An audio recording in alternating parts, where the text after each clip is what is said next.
the sector, the right, is in the crosshairs of this, that never has had the regulation, is the clothing, fashion, and textiles sector. So suddenly you're going to have these really quite, advanced requirements hitting this sector that's never had to tackle these things. So I see there's going to be huge implications for the sector and SMEs and supply chain.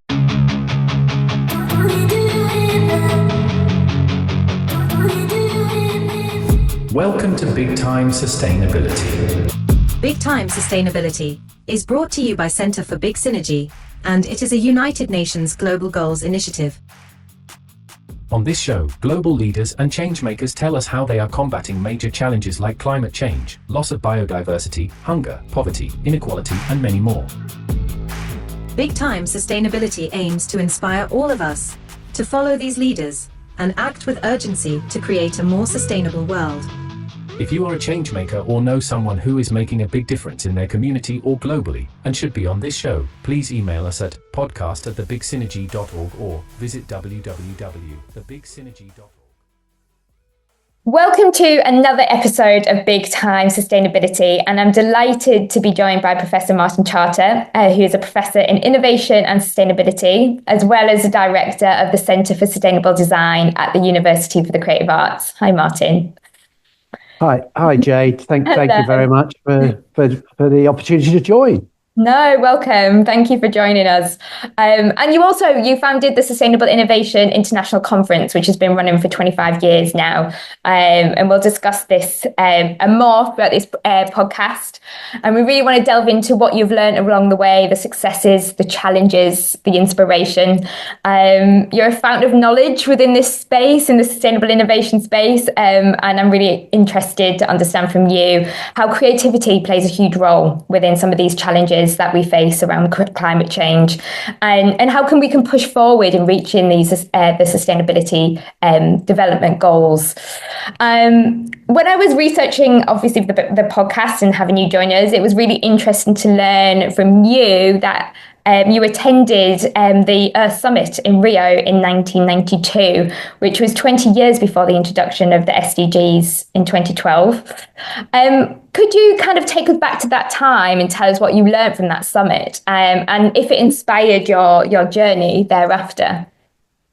Yeah, no, I mean, effectively, maybe just a very quick intro into that is that I had worked in various roles prior to going to the Earth Summit, and one of the things I did that enabled me to get to the Earth Summit was founding something called Greenleaf Publishing, which is a specialist business and environment publishing house that was later acquired by a variety of people and now sits within Routledge. I was the launch director, and I was there for a period of time. But let's say I didn't see eye to eye with my co-director, and I moved on to other things. But I was there right at the very beginning, and we actually, part of my attendance for the summit was to launch the company there, and actually my first book, Greener Marketing. So deliberately did not call it green, call it greener, because there's no such thing as a green product or a sustainable product. Everything has an environmental impact. So I was there. It was in Rio in Brazil, and there was people like Roger Moore there and all sorts of other stars and, blah, blah, blah. But, business was really not engaged in it at that stage in 1992. It was mainly, NGOs and a sort of emergent initiatives. So there was something called the Global Forum, which was a mix of all sorts of NGOs. There was, other multiple talks there, but at that stage in the final plenary, which the Pope attended, or the Pope then attended, and amongst other dignitaries, the main discussion was climate change wasn't an issue. Circular economy was not an issue. Biodiversity was not an issue. But the main issue then was, particularly thinking about the Pope, was population growth and the impact on global consumption and production systems. Mm. So, the agenda has very much morphed and changed over the years. I'd say the other point, it really did act as a platform then for business engagement. Business then started to see, the whole issue surrounding sustainable development are, going to become more important. And actually, after, the Earth Summit, you suddenly saw the launch of the World Business Council for Sustainable Development, which is a group of chief executives in large Fortune 500 companies progressing circularity. You then saw, large companies and brands suddenly start, their activities around, sustainability, and actually, topics like eco-design and design for environment. So it really did act as a catalyst. But, the agenda has changed and morphed very much over the years. So if we kind of fast forward to kind of today, when you look at the buzzword sustainability, how has it changed specifically in relation to design? Because obviously that's what the centre revolves around. Yeah, so I mean, what we've seen is various waves over the years. So we said that first wave, and prior to that, we saw a green consumer wave. The publication of the Green Consumer Guide. We then saw the Earth Summit. 2000s were very much, around what's your personal carbon footprint and climate change emerging. And in the 2010s, we had climate change, and then we had circular economy emerging. So I think, now post-COVID is another important issue, is I think community and social in terms of the triple bottom line is becoming more important. I think what we're seeing is now nature-based solutions and biodiversity is now coming onto the agenda. I think what we're seeing emerging is building on the existing concepts of eco-design, design for environment that are, pretty much the same. It's the same terms, but it's different terms for the same thing. It's about how you integrate environmental issues or considerations into design and development, taking account of the life cycle. So even in China, they call it green design, but it's the same thing. But so there are all these different terms for the same thing. Japan, they call it environmentally conscious design, but it's all about the same thing. So essentially, what we've seen is various standards that have been developed in this area. We've now seen the first circular design standard. One of the topics that we see emerging is this. Again, it's the terminology, the language that is often confusing to people. And so, for example, eco-design is very much about how you consider various environmental factors, whether it's energy or water usage or material. Whereas I would argue that circular design is, a specific one element of that. Right. So what we're seeing is some people perhaps getting confused, going to circular, thinking purely about circularity and not necessarily thinking about the other trade-offs or other issues in terms of, other issues. What we're also seeing is that some bodies, and I'm not sure if this has got a global audience or a UK audience, but we're now seeing. For example, the Design Council getting involved in the topic with their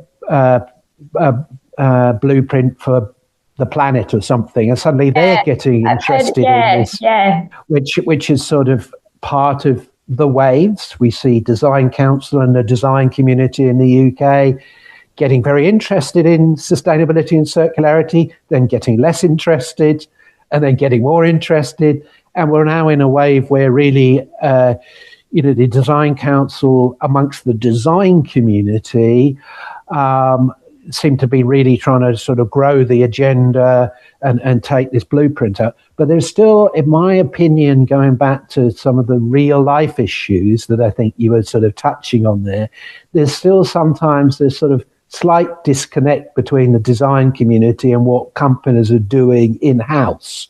Right. So, for example, as part of perhaps, sustainable eco-design, circular design, you've got the sort of product designers, the industrial designers who are dealing with the creative, bringing your creative part of it, dealing with the concepts, the aesthetics, where you've got the design engineers who are the people who are really bolting in what the product really looks like, how it works. And in my opinion, and I've had conversations with the design council about that they haven't really engaged with those design engineering community who are really doing a lot of stuff in the industry part. Yeah. So I see at the moment the design community, and indeed the World Design Forum, some big design conference in London, global design conference in September, also featured sustainability. So it's sort of going up the design agenda. Whether it will still be there or wane a bit in 5 years, I don't know. But it's certainly there. It's also coming through in regulations, particularly from the European Commission. Yeah. And the sort of wide-ranging eco-design for sustainable products framework regulation is sort of is widening the scope of regulatory focus beyond energy-related products to a whole series of new product categories and new focus areas. So in the past, the regulation focused on energy-related products and reducing energy consumption, but this very significant, in my opinion, legislation is bringing up potentially all product sectors and actually expanding the criteria that the Commission can choose from to set requirements from energy into potentially 16 different requirements. Right. And the interesting point, and I know it's going to be of interest to you, the sector, the right, is in the crosshairs of this that never has had the regulation is the clothing, fashion, and textiles sector. So suddenly you're going to have these really quite, advanced requirements hitting this sector that's never had to tackle these things. So I see there's going to be huge implications for the sector and SMEs and supply chains. Yeah, absolutely. I mean, I don't even think the industry is really prepared for the change that's going to come. And there's a couple of things like touched upon there. I think this kind of complexity of terminology, I agree, doesn't help the complexity of the problem. There's so many different words and not everyone understands what they mean and how they all interact and, join together, as well as the difference in teams as well and how teams work together across. It's not just in silo. We're having to, step outside of our industry, whether that's fashion, to kind of pull on expertise and pull on knowledge from other industries to really understand how to design best for planet, for people. I think if we just focus kind of narrowly on circularity as a within the fashion industry, adding on these legislation that's coming in, what advice would you give to kind of designers within this space then? What should they be thinking about if they really want to truly create a circular product? Well, I think my advice to the sector, and the sector includes brands, it includes suppliers often who are in Asia, it includes designers and designer makers. So, and I've seen this rise of, let's say, the design entrepreneurs who are really interested in doing stuff in sustainability that, that's probably emerged over the last sort of 15 years, not just in this sector, but in other sectors. So you've seen sort of, in the early stages, a lot of designers were trying to do consulting and stuff like that. But then what you've seen is new entrepreneurial designers who are setting up their own businesses. So the first thing is to just start to try and be aware of the regulations. Very simple, but easier said than done. Yeah. And fortunately, through our Just Fashion project, we're running regular webinars on these. Brilliant. Great little plug in there, Martin. Always have to be opportunistic if one can. No, it's good. We need to know where to find this information. And as I said, if Just Fashion webinars are providing that, that's a great start. So I think the key thing is for designers, design entrepreneurs, is firstly, monitor the regulation, find sources out there. It is very complicated to try and track the regulation because a lot of it is still in development, and it's really difficult to get clarity. And I'm talking mainly about the Commission. And I'll come back to European Commission. I'll come back to another point that is another reason why, designers in whatever role should be starting to increase their awareness. It's starting to monitor regulations on the basis that they will have to align with the regulations in one shape or form, because there's a possibility, particularly in this sector, that UK, although with Brexit, unfortunately, is outside of Europe, UK might start to, mirror the European regulations. And I think there's a growing call from industry that they are finding it challenging to have regulations for the UK and accelerating regulations going on in Europe, and that's an issue we've come across. So the issue is, and I'm hypothesizing here, I don't have any inside knowledge, but I would start to think about topics, if you're a designer, or will have to respond to brand requests, to start thinking about how you might design for durability, longer lifetimes. I would start to think about designing for repair. How can you enable that? I would start to think about the implications of including maybe more recycled content. Maybe it's designing for disassembly to remove zips or whatever easier.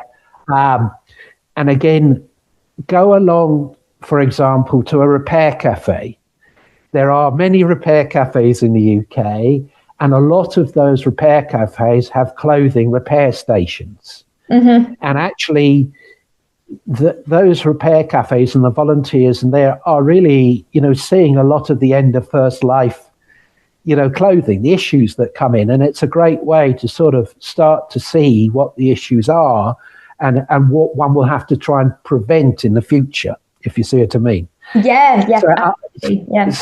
I think the longevity and the durability one seems to be going up the European agenda.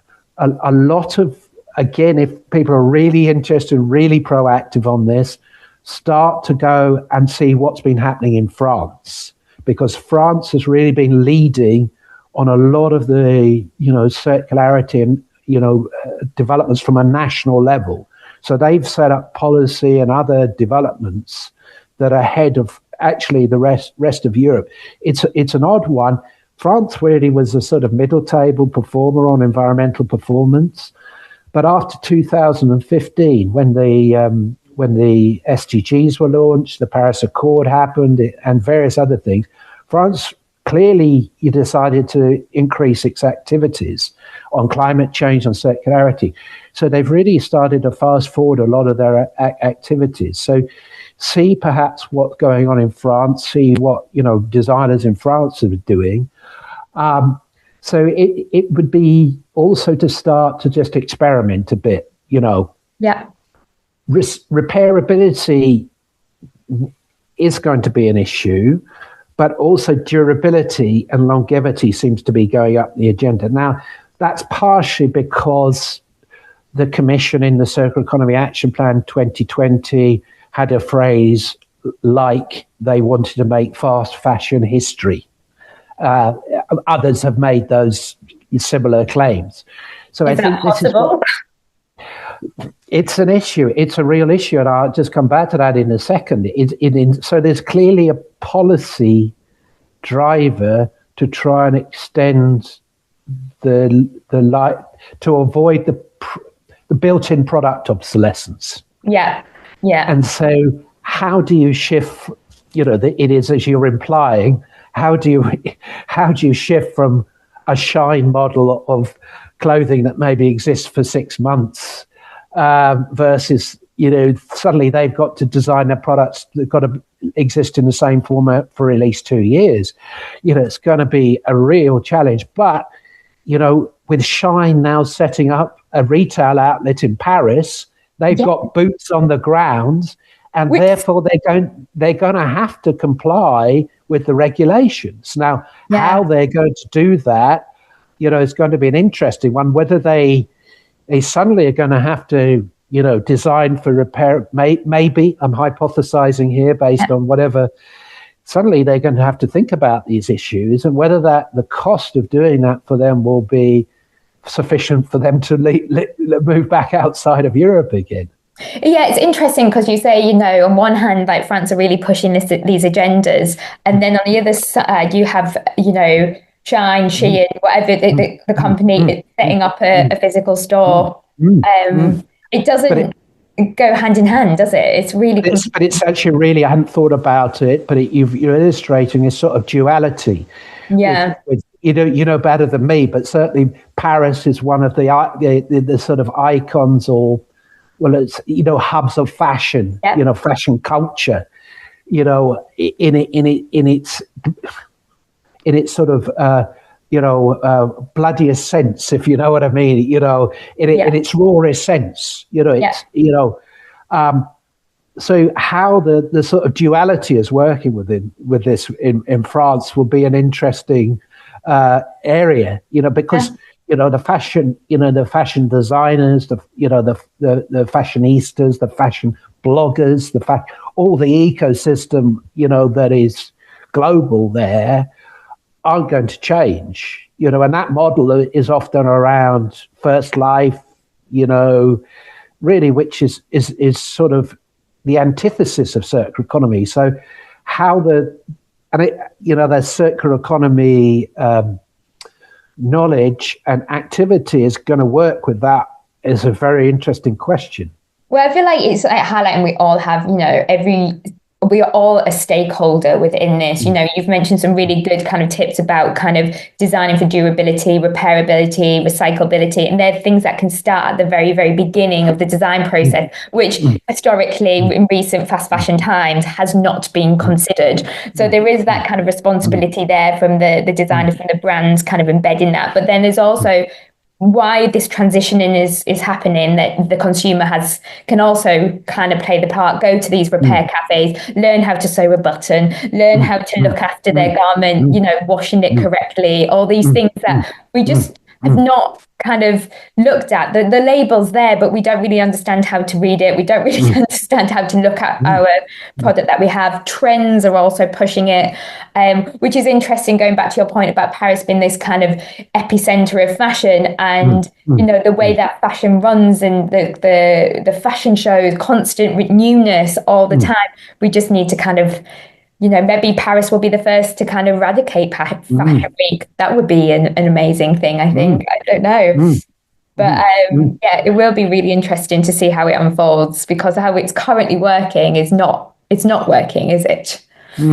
No, well, I think it seems that, Copenhagen have set themselves up as absolutely. They're really pushing forward. They do Copenhagen Fashion Week, but it seems like a very slower version of what Fashion Week is, and it's more focused, embedded. Sustainability is embedded within Fashion Week, that Fashion Week, rather than this kind of just, the glorification of the designer and the newness and what's going to be in our high street stores within 6 months.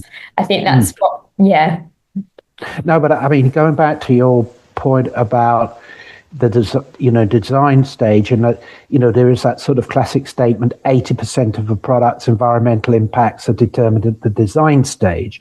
So a big issue that I see with all of this, with particularly for the brands and maybe even for medium and smaller companies, is of course a lot of the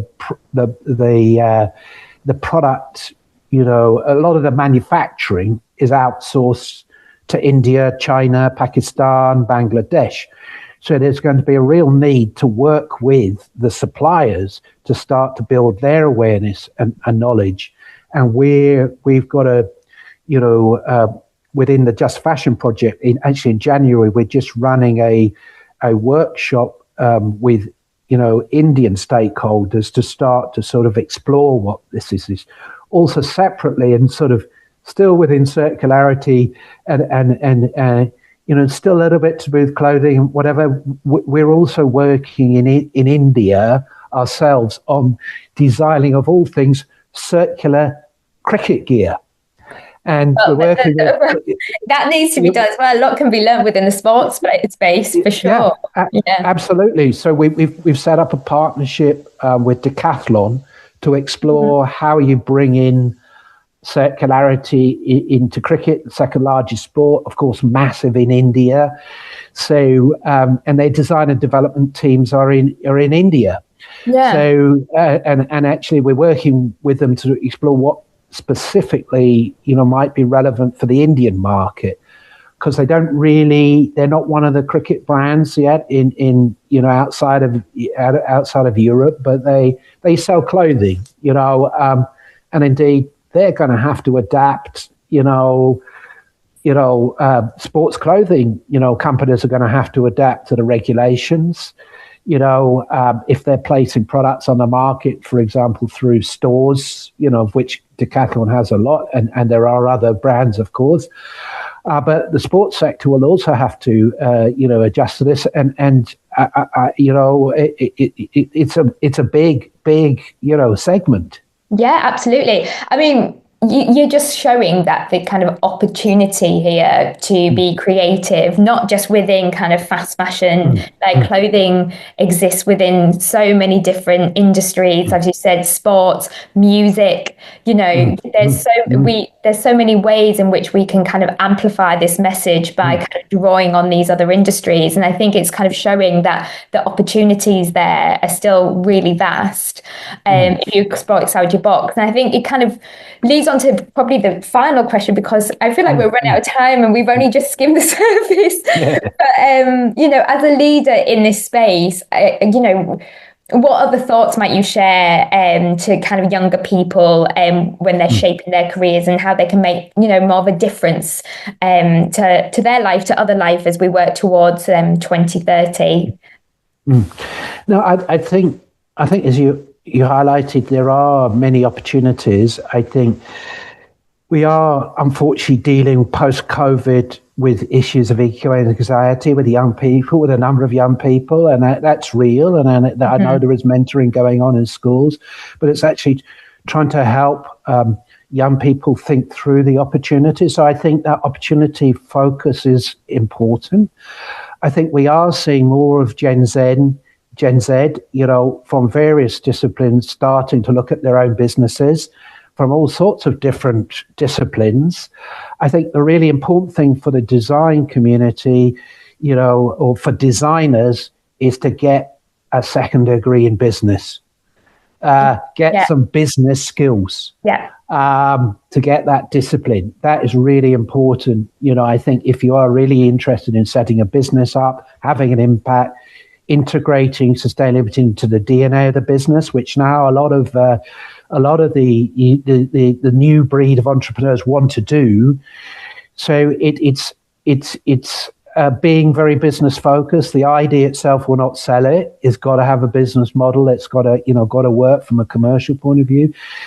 The challenges, there is a lot of support out there if one hunts it. Places like, I'm going to forget the name of it, places like UAL have a lot of activity going on. Imperial College, they have their big climate change, and I'm trying to remember the name of it, but it's not just climate change, it is also looking at circularity aspects. They're really stimulating a lot of entrepreneurs, spin-off companies around sort of sustainable and clean areas. It's the EIT for climate or something. Basically, there is a lot of activity at Imperial College, essentially, and there is support out there, to support companies and individuals, making sure you create a network to support you of people with the right sorts of skills. We don't have in the UK like a green Silicon Valley. We don't have a situation, if you have a good idea, you can immediately know who to go to work with on your business plan, who then define the partners, who then define the funding, who then to move the commercialization. You know, the entrepreneurs can't do this, but I had another conversation the other day on something else. We really do need a better ecosystem to help UK's strength in ideas to get to commercialization. The US is very good about getting an idea and then commercialize. We're not so good at commercializing it. So we need a better system to support the SMEs. We've done work previously where we had 500 eco-innovators through our programs due to European funding in the past. But one of the key things that came out of that was networking, finding partners and collaborators. Absolutely. This issue of they often feel they're alone, so they're the lone innovator. And making those connections from a personal point of view, but recognizing you won't have all the skills. Yes. And also to look at the market. What are the market opportunities?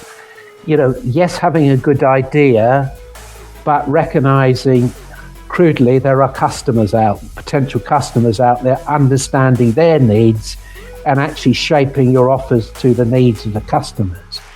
So, market orientation, keeping, the creativity up. And again, this is something years ago, that it was always in the notes, but one forgets, particularly as you get older. Look after your health. Great. Well, thank you so much, Martin. I hope kind of the young people that were listening to this were frantically writing notes, because you give so many and amazing tips that I wish I knew at the start as well. But I just want to say thank you so much again for joining us and sharing your wisdom. Thank you, Martin. Thank you for joining us on this edition of Big Time Sustainability. Please share, subscribe, and join us again next time. If you are a change maker or know someone who is making a big difference in their community or globally and should be on this show, please email us at podcast@thebigsynergy.org or visit www.thebigsynergy.org.